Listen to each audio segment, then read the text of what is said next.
Посол Никарагуа в России Хуан Эрнесто Васкес Арая будет представлять и интересы Абхазии на международной арене.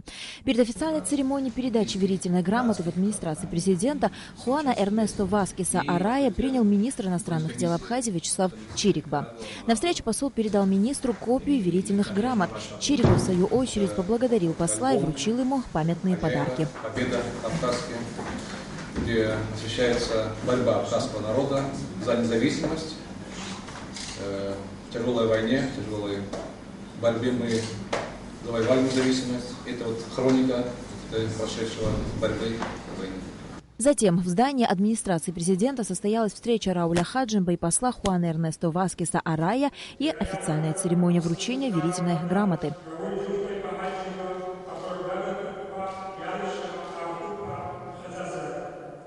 Рауль Хаджимба поздравил вступившего в должность посла Республики Никарагуа в Абхазии Хуана Эрнесто Васкеса Арая. Глава государства выразил надежду, что отношения между двумя странами будут развиваться по всем направлениям. Никарагуа,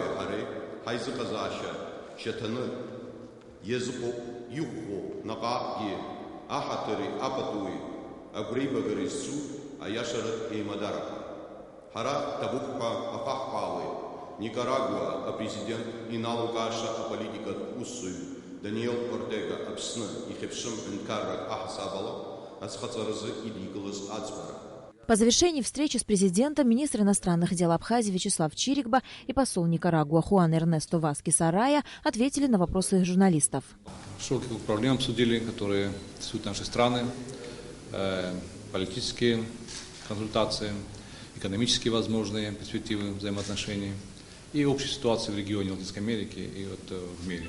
Теплых и братских привет народу Абхазия от имени никарагуанский народ, от имени команданта Даниэла Ортега и его супруга Росарио Мурильо. Сказать абхазский народ, что в Никарагуа был, есть и будет ваш друг и брат, вся наша солидарность, вся наша поддержка для вашей борьбе по независимости и самоуправлению. Чирикба отметил, что в числе планов по сотрудничеству открытие в столице Никарагуа Манагуа дипломатической миссии, для которой уже готовятся кадры из Абхазии, подписание соглашений по молодежной и спортивной политике и многие другие проекты. Напомним, что Никарагуа стала первой страной, которая вслед за Россией признала независимость Абхазии и Южной Осетии в 2008 году. На Алакове Саида Гухава, Абхазское телевидение.